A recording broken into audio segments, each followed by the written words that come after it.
आहन करता है, मेरी प्रतिज्ञा की साक्षी बनने के लिए प्रकट हो।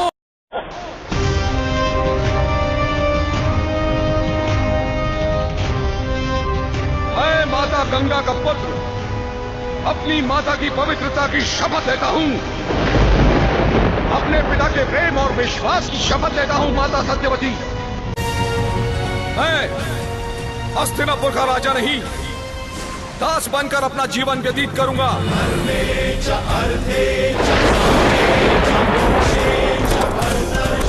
आपके पुत्रों को राज्य दिलवाऊंगा और उनका भविष्य सदा सर्वदा के लिए सुरक्षित रहे, इसलिए स्वयं कभी विवाह नहीं करूंगा।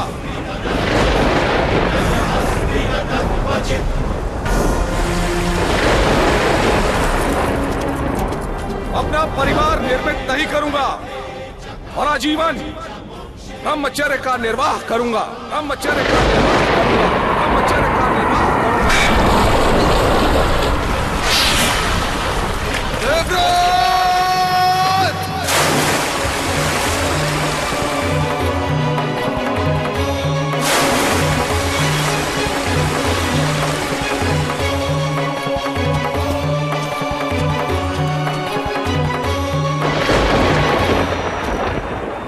प्रणिपात पिताश्री।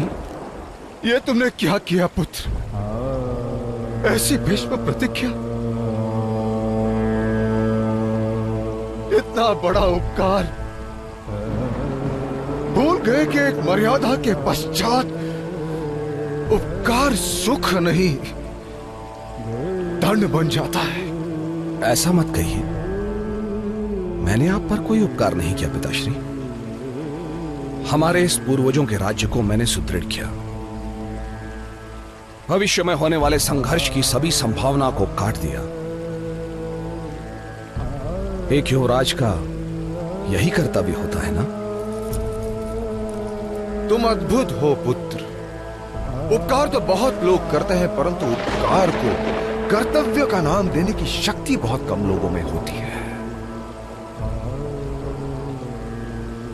मुझे तुम्हारे ऋण उतारने का अवसर दो पुत्र, मुझसे कुछ मांगो।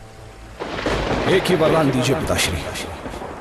जब तक हस्तिनापुर के सिंहासन पर धर्म और सामर्थ्य दोनों एक न हो जाएं, तब तक मेरी मृत्यु न हो।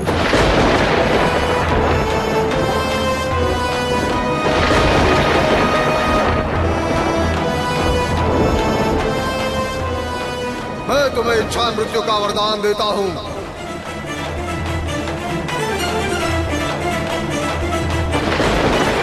तुम्हारी इच्छा पूछे बगैर यमराज तुम्हारे पास नहीं आएंगे।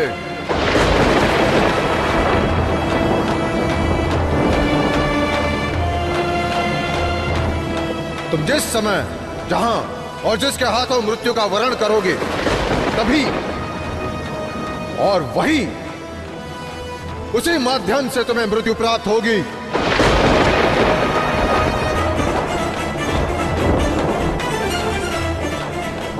लोग सदैव तुम्हारा पूजन करेंगे और तुम्हें भीष्म के नाम से संबोधित करेंगे। भीष्म के नाम से संबोधित करेंगे।